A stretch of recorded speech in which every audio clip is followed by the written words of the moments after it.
വിശുദ്ധ ഫൗസ്റ്റീനയുടെ diary. Hallelujah. അത് പലരും വായിച്ചു കാണുന്നു, ശരിക്കും വിശ്വസിക്കുകയാണ്. ഈശോ വിശുദ്ധ ഫൗസ്റ്റീനാമ വഴിയാണ് ദൈവ കരുണയുടെ തിരുനാളും ഈ ഛായാചിത്രവും കരുണക്കൊന്ത എല്ലാ ഭക്തന്മാർക്കും നമുക്ക് നൽകിയത്. ഞങ്ങളവരെ ഈ കാലഘട്ടത്തില് കർത്താവിന്റെ രണ്ടാം വരവുമായി ദൈവ കരുണയുടെ തിരുനാളിന് അഭേദ്യമായ ബന്ധമുണ്ട്. Hallelujah, hallelujah. അതായത് ഈ ലോകത്തുള്ള എല്ലാ ജനങ്ങളെയും ഒരുക്കുന്ന കർത്താവിന്റെ രണ്ടാം വരവിന് വേണ്ടി, ദ്വിതീയ ആഗമനത്തിന് വേണ്ടി ഒരുക്കുന്ന ഒരു വലിയ ഈ കാലഘട്ടത്തിൽ ശുശ്രൂഷയാണ് ദൈവകരുണ തിരുനാള്. ഈശോ വിശുദ്ധ ഫൗസ്റ്റീനാമയോട് ഈ ചിത്രത്തിന്റെ വാഗ്ദാനത്തെ കുറിച്ച് പറയുകയാണ്. 47 ഖണ്ഡികയില് ഈശോ പറയുകയാണ്, നീ കാണുന്നത് പോലെ ഒരു ഛായാചിത്രം ഈശോയെ അങ്ങയിൽ ഞാൻ ശരണപ്പെടുന്നു എന്ന കൈകൊണ്ട് വരയ്ക്കുക. നമുക്കറിയാം, 1935 കാലഘട്ടത്തിൽ മുതൽ 1930 കാലഘട്ടം വരെയാണ് വിശുദ്ധ ഫൗസ്റ്റീനാമയ്ക്ക് ഈശോ ദർശനം നൽകിയത്. ഈശോ പറയുകയാണ്, പ്രത്യക്ഷപ്പെട്ടോട് പറയുകയാണ്, നീ കാണുന്നത് പോലെ ഒരു ഛായാചിത്രം നീ വരയ്ക്കുക. അതിന്റെ അടിയിൽ ഒരു കയ്യൊപ്പ് നമുക്ക് വായിക്കാൻ സാധിക്കും. Jesus I trust in you, അല്ലെങ്കിൽ ഈശോയെ അങ്ങനെ ഞാൻ ശരണപ്പെടുന്നു. പോളിഷ് ഭാഷയിലാണെങ്കിൽ ജെസു ഫാം തോബി. ഇത് ഈശോയുടെ കയ്യൊപ്പാണെന്ന് ഈശോ പറയുകയാണ്. ഈശോ പറയുകയാണ്, ഈ ചിത്രം ആദ്യം നിങ്ങളുടെ ചാപ്പലിലും പിന്നീട് ലോകം മുഴുവനിലും വണങ്ങപ്പെടണമെന്ന് ഞാൻ ആഗ്രഹിക്കുന്നു. Hallelujah, hallelujah, hallelujah. ഈശോ പറയുകയാണ്, ഈ ചിത്രം നിങ്ങളുടെ ചാപ്പലിലും പിന്നീട് ലോകം മുഴുവനിലും വണങ്ങപ്പെടണമെന്ന് ഞാൻ ആഗ്രഹിക്കുന്നു. അപ്പൊ എന്തുകൊണ്ടാണ് തിരുനാളിന് വേണ്ടി ഞങ്ങളിങ്ങനെ പ്രചരണമായിട്ട് പോകുന്നത്? ഉത്തരം മനസ്സിലായില്ലേ? ഹല്ലേലൂയ. അതായത് ഈശോയുടെ ആഗ്രഹമാണ്, ഈശോയുടെ സ്വപ്നമാണ്, അതിനേക്കാൾ ഉപരി ഈശോയുടെ സ്നേഹമാണ്. എത്ര വലിയ മാനവഭാവിയാണെങ്കിലും പാപത്തിൽ കഴിയുന്നവരാണെങ്കിലും ദൈവ കരുണയുടെ തിരുനാൾ അന്നേ ദിവസം ആ ദിവസങ്ങളില് കുമ്പസാരിച്ച് പരിശുദ്ധ കുർബാനയിൽ പങ്കെടുത്ത് പരിശുദ്ധ സ്വീകരിച്ച് ഈ ഛായാചിത്രം വണങ്ങുന്ന ഒരാത്മാവിന് ഈശോ നൽകുന്നത് പരിപൂർണമായ പാപങ്ങളുടെ മോചനവും കടങ്ങളുടെ പൊറുതിയും, അതായത് പൂർണ്ണമായ ദണ്ഡവിമോചനം. ഹല്ലേലൂയ. നമ്മുടെ കാലിശിക്ഷയുടെ പൂർണ്ണമായ ഇളവ്. അതായത് ദൈവശാസ്ത്ര പണ്ഡിതർ പറയുന്നത് ഇതൊരു രണ്ടാം മാമോദിസ തത്തുല്യമായ തിരുനാളാണ്. Hallelujah, hallelujah. ഈശോ വിശുദ്ധ ഫൗസ്റ്റീനാമയോട് കൽപ്പിക്കുന്ന തിരുനാളാണ് ഇത് ലോകം കൊണ്ടാടണമെന്ന്. ഈശോ പറയുകയാണ്, ഈ ഛായാചിത്രം അടങ്ങുന്ന ആത്മാവ് ഒരിക്കലും നശിച്ചു പോവുകയില്ലെന്ന് ഞാൻ വാഗ്ദാനം ചെയ്യുന്നു. ഈശോയുടെ വാഗ്ദാനമാണത്. ഈ ലോക ജീവിതത്തിലും പ്രത്യേകിച്ച് മരണസമയത്തും ആ ആത്മാവിന് ശത്രുക്കളുടെ മേൽ വിജയം നൽകുമെന്ന് കൂടി ഞാൻ വാഗ്ദാനം ചെയ്യുന്നു. എന്റെ സ്വന്തം മഹത്വമായി ഞാൻ അതിനെ സംരക്ഷിക്കും. അപ്പൊ നമ്മുടെ ഭവനങ്ങളിലാവട്ടെ, ദേവാലയങ്ങളിലാവട്ടെ, സന്യാസ ഭവനങ്ങളിലാവട്ടെ, കർത്താവിന്റെ ഈ ഛായാചിത്രം നമ്മൾ പ്രതിഷ്ഠിക്കുമ്പോൾ കർത്താവ് വാഗ്ദാനം ചെയ്യുകയാണ്, എന്റെ സ്വന്തം മഹത്വം എന്ന നിലയിൽ ഞാൻ അതിനെ സംരക്ഷിക്കും. ഹല്ലേലൂയ.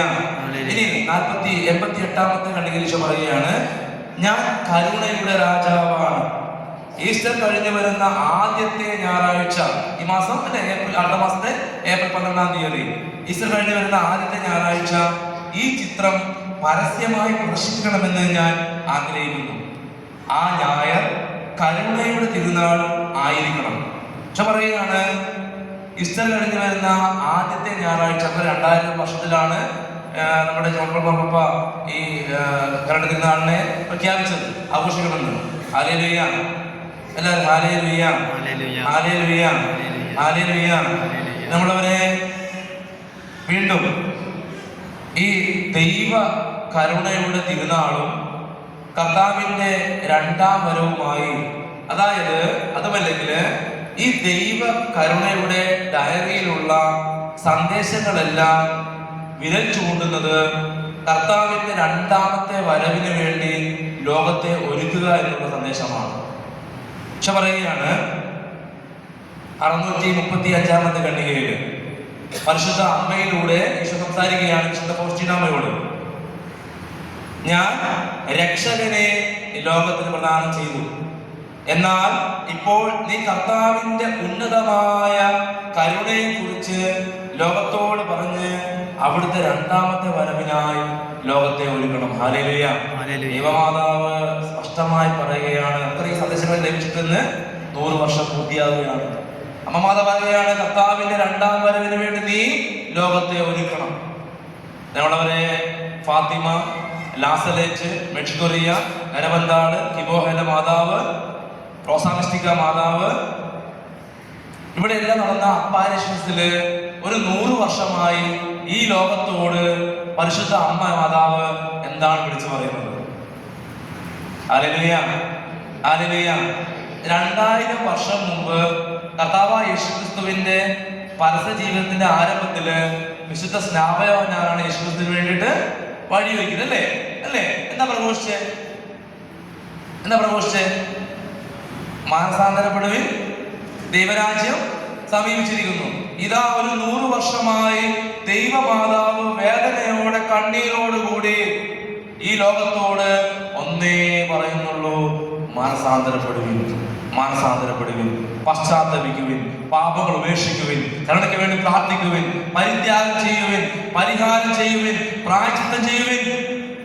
നഷ്ടപ്പെട്ടു പോകുന്ന ആത്മാക്കൾക്ക് വേണ്ടി തമ്പുരാന്റെ മുമ്പിൽ കരമുയർത്തി പ്രാർത്ഥിക്കും. ഹല്ലേലൂയ. കത്തോലിക്ക സഭ അംഗീകരിച്ചിട്ടുള്ള ഈ ഫാത്തിമ, ലാസലേറ്റ്, ലൂർദ് മാതാവിലേക്ക് നിങ്ങൾ അപ്പാശ പഠിച്ചാൽ മാത്രം മതി. ഇവിടെ മാതാവ് അത് മാത്രമേ ഈ ലോകത്തോട് പറയുന്നുള്ളൂ. ഒരു 100 വർഷമായി. നമുക്കറിയാം, ഈ പാലക്കാട് ജില്ലയുടെ അടുത്തല്ലേ, അല്ലേ? അവിടെ റാണിച്ചേച്ചിയുടെ വീട്ടിൽ നിങ്ങൾ പോയിട്ടുണ്ടോ? കച്ചിക്കോട്. അത് പ്രാദേശിക നമ്മുടെ കത്തോലിക്ക സഭ അംഗീകരിച്ചിട്ട് അപ്പാരിഷനാണ്. അവിടെ 1997 കാലഘട്ടം ജനുവരി 1-ാം തീയതി ദൈവമാതാവ് റാണിച്ചേച്ചിക്ക് ദർശനം നൽകുകയാണ്. ആ ദർശനം ഇങ്ങനെയാണ്. കാരണം ഈ കേരളത്തിലായതുകൊണ്ട് നമുക്ക് പ്രത്യേകിച്ച് കേരളത്തിന് വേണ്ടി നൽകിയ സന്ദേശങ്ങളാണ്. 51ഓളം സന്ദേശങ്ങൾ പൊതുവായിട്ട് ദൈവമാതാവിടെ പബ്ലിക്കിനാണ് നൽകിയിട്ടുണ്ട്. ഈ 50 സന്ദേശങ്ങളും പൊതുവായി വിരച്ചുകൊടുക്കുന്നത് കർത്താവിന്റെ ദ്വിതീയ ആഗമനത്തിലേക്കാണ്. ഹല്ലേലൂയ. നിങ്ങൾ അവിടെ പോയിട്ടുള്ളവരാണെന്ന് അറിയാം. ഇന്ന് റാണിച്ചേച്ചിയുടെ വീട് നമ്മുടെ സീറോ മലബാർ സഭ ഏറ്റെടുത്തു, അല്ലേ? നമുക്കറിയാം. അവിടെ കത്തോലിക്ക സഭ ഏറ്റെടുത്തു. അവിടെ അൾത്താരയിൽ വചനഘോഷ ശുശ്രൂഷകളും പശു ബലി അർപ്പിക്കുന്നു. ആ അൾത്താരയിൽ നിന്ന് കാണാൻ സാധിക്കും, അവിടെ എല്ലാം കാണാൻ സാധിക്കുന്നത് ദൈവമാതാവ് എങ്ങനെയാണോ റാണിച്ചേച്ചി പ്രത്യക്ഷപ്പെട്ടത് അതുപോലെയുള്ള ചിത്രമാണ് വരച്ചിരിക്കുന്നത്. അതുപോലെ നിങ്ങൾ ഗൂഗിളിൽ അടിച്ച് നോക്കിയാൽ മതി. കച്ചിക്കോട് അപ്പാരിഷൻ അടിച്ചു കഴിഞ്ഞാൽ കാണാൻ സാധിക്കും. ദൈവമാതാവിന്റെ കയ്യിലെ ജപമാല, അത് മാതാവ് 2 കൈയും കൊണ്ടാണ് ജപമാല പിടിച്ചിരിക്കുന്നത്. അത് അറിയായിരിക്കും. ദൈവമാതാവിന്റെ വിമല ഹൃദയത്തിലെ ഒരു ദിവ്യകാരുണ്യ ഈശോ, പരിശുദ്ധ അമ്മ മാതാവിന്റെ കാൽപാദനടിയില് ഒരു ചുവന്ന കളറുള്ള തീ ജ്വലിക്കുന്ന ഒരു ഭൂഗോളം. ഈ ഭൂഗോളത്തിന്റെ മുക്കാൽ ഭാഗം ഒരു സർപ്പം ചുറ്റിയിരിക്കുന്നു. ബാക്കിയുള്ള ഈ കാൽഭാഗത്തിന് വേണ്ടി ഈ സർപ്പം വാ പിളർന്നു നിൽക്കുന്നു. ഹല്ലേലൂയ. ഈ ദർശനം ദൈവമാതാവ് റാണിച്ചേച്ചി കാട്ടിട്ട് പറയുകയാണ്: മകളെ, ഈ ലോകത്തിന്റെ അല്ലെ ഈ ഭൂമിയുടെ മുക്കാൽ ഭാഗവും സാത്താന്റെ പിടിയിലാണ്, തിന്മയുടെ പിടിയിലാണ്, പാപത്തിന്റെ പിടിയിലാണ്. ബാക്കിയുള്ള കാൽഭാഗത്തിന് വേണ്ടി ഈ സർപ്പം വാ പിളർന്നു നിൽക്കുന്നു. അമ്മ പറയുകയാണ്: ഇടവിടാതെ ജപമാലയിൽ പ്രാർത്ഥിക്കുക. ഫാത്തിമയിലും ദൈവമാതാവ് ഈ ലോകത്തോട് ഒന്നേ ആവശ്യപ്പെടുന്നുള്ളൂ: പ്രാർത്ഥിക്കുക, പ്രാർത്ഥിക്കുക, പ്രാർത്ഥിക്കുക. നമുക്കറിയാം, ഈ കാലഘട്ടത്തില് ദൈവമാതാവിന്റെ കണ്ണിന് ബ്ലഡ് വരുന്നു, ഹൃദയത്തിന് ബ്ലഡ് വരുന്നു. അല്ലെ? സ്റ്റാച്ചു നമ്മൾ കാണുന്ന കാഴ്ചയല്ലേ? ഈ കാലഘട്ടത്തിൽ നമ്മുടെ കേരളത്തിൽ എത്രമാത്രം സ്ഥലങ്ങളിലാണ് വിശുദ്ധ കുർബാനയില് ഈശോ രക്തവും മാംസമായി മാറുന്നത്. ഹല്ലേലൂയ. സ്നേഹമുള്ളവരെ, ഈ കാലഘട്ട സന്ദേശം എല്ലാവരും അനുഗമിക്കണമെന്ന് ഈശോ ആഗ്രഹിക്കുകയാണ്. വീണ്ടും ഈശോ പറയുകയാണ്, 965-ാമത്തെ ഖണ്ഡികയില് വിശുദ്ധ ഫൗസ്റ്റീനയോട് പറയുകയാണ്: ഞാൻ കൈപ്പേറിയ പീഡകൾ സഹിക്കുന്നുവെങ്കിലും അനേകം ആത്മാക്കൾ നശിച്ചു പോകുന്നു. ഹല്ലേലൂയ. ഈശോയുടെ വേദനയാണ്, ഞാൻ കൈപ്പേറിയ പീഡകൾ സഹിക്കുന്നുവെങ്കിലും അനേകം ആത്മാക്കൾ നശിച്ചു പോകുന്നു. മറ്റൊരവസരത്തിൽ ഈശോ പറയുന്ന വിശുദ്ധ ഈ ലോകത്ത് നഷ്ടപ്പെട്ടു പോകുന്ന ഓരോ ആത്മാക്കളെ പ്രതി ഞാൻ എൻ്റെ ഹൃദയം, ദൈവത്തിന്റെ ഹൃദയം മരണതുല്യമായ വേദന അനുഭവിക്കുന്നു. ഹല്ലേലൂയ. ഈ വേദന നമ്മുടെ അകത്തുണ്ടോ? ഹല്ലേലൂയ. നമ്മുടെ ദൈവത്തിന്റെ ഹൃദയം മരണതുല്യമായ വേദന അനുഭവിക്കുകയാണ് നഷ്ടപ്പെട്ടു പോകുന്ന ആത്മാക്കളെ പ്രതി. 100 വർഷം മുമ്പ് ഫാത്തിമയില് നിത്യ നരകത്തെ കാണിച്ചുകൊണ്ട് വിശുദ്ധ ഫ്രാൻസിസിനോടും അമ്മ മാതാവ് പറഞ്ഞു: മക്കളെ, ഭൂമിയിൽ മഞ്ഞു പെയ്യുന്നത് പോലെ അനേകം ആത്മാക്കൾ നിത്യ നരകത്തിൽ പതിക്കുന്നു. ഹല്ലേലൂയ. അമ്മ പറയുകയാണ്, ഓരോ നിമിഷവും ആയിരങ്ങളാണ് നിത്യ നരകത്തിൽ പതിക്കുന്നത്. ഇതുപോലെയുള്ള ടെക്നോളജി ഒന്നും അന്നില്ല. ഒരു 100 വർഷം മുമ്പ് നമ്മുടെ കേരളം എങ്ങനെയായിരുന്നോ? ഈ തോണ്ടുന്ന മൊബൈലൊക്കെ വന്നിട്ട് ഇപ്പം അല്ലെ 10-15 വർഷമായിട്ട് ആയിട്ടുള്ളൂ. നമ്മുടെ സജീവമായിട്ട് വന്നിട്ട്. ഇന്ന് മൊബൈൽ ഫോണിലൂടെ ഒരു സമൂഹം മുഴുവൻ ഫോൺ അഡിക്ഷനാണ്, അല്ലെ ലഹരി പെരുകിയിരിക്കുന്ന ഒരു കാലഘട്ടം. ഹല്ലേലൂയ. അമ്മ മാതാവ് പറയുന്നത് ഇങ്ങനെയാണ്, മക്കളെ മാനസാന്തരപ്പെടുക. എന്താണ് യഥാർത്ഥ മാനസാന്തരം? എന്താണ് യഥാർത്ഥ മാനസാന്തരം? എല്ലാ പാപങ്ങളും ഉപേക്ഷിച്ച് ദൈവത്തിന് വേണ്ടി, സ്വർഗത്തിന് വേണ്ടി ജീവിക്കുക എന്നുള്ളതാണ്. Hallelujah, hallelujah, hallelujah. പറയുകയാണ്, രക്ഷ പ്രാപിക്കാനുള്ള അവസാന പ്രതീക്ഷയായി ദൈവ കരുണയുടെ തിരുനാൾ ഞാൻ അവർക്ക് നൽകുന്നു. ഇത് രക്ഷ പ്രാപിക്കുവാൻ, ലോകത്തിന് അഭയം പ്രാപിക്കുവാനുള്ള വലിയ തിരുനാളാണ്. അതുകൊണ്ടാണ് ഞാൻ ആമുഖത്ത് പറഞ്ഞത്, കർത്താവിന്റെ ദിവ്യ ആഗമനവുമായി ദൈവ കരുണയുടെ തിരുനാൾ വലിയ ബന്ധമുണ്ട്. പക്ഷെ പറയുകയാണ്, എന്റെ കരുണയെ ആരാധിക്കുന്നില്ലെങ്കിൽ നിത്യമായി നശിച്ചു പോകും. എന്റെ കരുണയുടെ വക്താവായി നീ എഴുതുക, എന്റെ ഉന്നതമായ കരുണയെ കുറിച്ച് ആത്മാവോട് പറയുക. എന്തെന്നാൽ എന്റെ നീതിയുടെ ഭയാനകമായ ആ ദിനം ആസന്നമായിരിക്കുന്നു. ഹല്ലേലൂയ. ഈശോ പറയുകയാണ്, എന്റെ നീതിയുടെ ഭയാനകമായ ആ ദിനം ആസന്നമായിരിക്കുന്നു. നമ്മളവരെ ഞാൻ ചെറിയൊരു വചനം കൂടി പറഞ്ഞുകൊണ്ട് വാർത്തയ്ക്ക് വേണ്ടി ആഗ്രഹിക്കുകയാണ്. പെരുന്നാളിനെ കുറിച്ചുള്ള സന്ദേശങ്ങളൊക്കെ ബഹുമാനപ്പെട്ട ജോസഫ് പങ്കുവെക്കും. നമ്മളവരെ ഈശോ ഒത്തിരി വചനങ്ങൾ പറയുന്നുണ്ട് രണ്ടാം വരവിനെ കുറിച്ചുള്ള സുവിശേഷത്തില്. വിശുദ്ധ മത്തായി സുവിശേഷത്തിന്റെ 24-ാമത്തെ അധ്യായത്തില് 37 മുതലുള്ള വചനങ്ങളില് കർത്താവിന്റെ രണ്ടാം വരവിന് മുമ്പ് ഈ ലോകം എങ്ങനെയായിരിക്കുമെന്ന് ഈശോ പറയുന്നുണ്ട്. ഹല്ലേലൂയ. വിശുദ്ധ മത്തായി സുവിശേഷത്തിന്റെ 24-37 വചനങ്ങള്, നോഹയുടെ ദിവസങ്ങൾ പോലെയായിരിക്കും മനുഷ്യപുത്രന്റെ ആഗമനം. അവർ തിന്നും കുടിച്ചും വിവാഹം ചെയ്തു കൊടുത്തും കഴിഞ്ഞു പോന്നു. ജലപ്രളയം വന്ന് സംഹരിക്കുന്നത് വരെ അറിഞ്ഞില്ല. അറിഞ്ഞില്ല, ആ വാട് ഭയങ്കരമാണ്, അറിഞ്ഞില്ല. ഇപ്രകാരം തന്നെയായിരിക്കും മനുഷ്യപുത്രന്റെ ആഗമനവും. Hallelujah, hallelujah.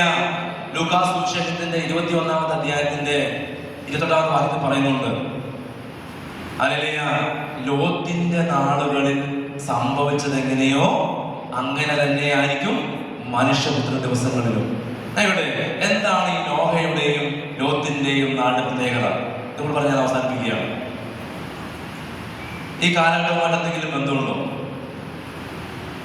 അല്ല, ഈ കാലഘട്ടം പോകുന്നത് അങ്ങനെ ഒരു പാപത്തിന്റെ അവസ്ഥയിലേക്ക്. എന്തുകൊണ്ടാണ് നോഹയുടെ കാലത്ത് ദൈവം ഈ പ്രളയത്തിലൂടെ ലോകത്തെ നശിപ്പിച്ചത്? പാപം പെരുകിയതുകൊണ്ടല്ലേ? അല്ല, അങ്ങനെയല്ലേ? ഹല്ലേലൂയ. ലോത്തിന്റെ നാളുകളിലോ ലോകത്തിന്റെ വീട്ടിലേക്ക് 2 ദൂതന്മാർ വന്നു സോദോമ നശിപ്പിക്കാൻ വേണ്ടി, അല്ലേ? അപ്പോ ഈ 2 ദൂതന്മാർ വന്നപ്പോൾ അവിടെയുള്ള വൃദ്ധന്മാരും യുവാക്കളും ലോകത്തിന്റെ വീട്ടിൽ വന്നിട്ട് എന്താ ചോദിച്ചേ? അവരുമായി അല്ലെ പാപം ചെയ്യേണ്ടത് അവരെ വിട്ടുതരിക. അതായത് പുരുഷനും പുരുഷനുള്ള സെക്സ്, സ്വവർഗഭോഗം, സ്വവർഗ വിവാഹം. ഇന്ന് 54ഓളം രാജ്യങ്ങളിൽ സ്വവർഗ വിവാഹം അനുവദനീയമാണ്. ഇതൊക്കെ വലിയ അടയാളങ്ങളാണ്. പാപം പെരുകിക്കൊണ്ടിരിക്കുന്നു. ഒരു 5 വർഷം മുമ്പ് നമ്മുടെ കേരളം എങ്ങനെയായിരുന്നു? ഇന്ന് ലക്ഷക്കണക്കിന് കോടിക്കണക്കിന് രൂപയുടെ ലഹരിയാണ് പിടിക്കപ്പെടുന്നത്. ലൂക്കാസ് സുവിശേഷത്തിന്റെ 21-ാമത്തെ അധ്യായത്തിന്റെ 34 മുതൽ വചനങ്ങളില് 3 കെണിയെ കുറിച്ച് പറയുന്നുണ്ട്. ഹല്ലേലൂയ. ആ 3 കെണി ഇന്ന് ഈ കാലഘട്ടത്തിൽ കാണാൻ സാധിക്കും. എന്താ?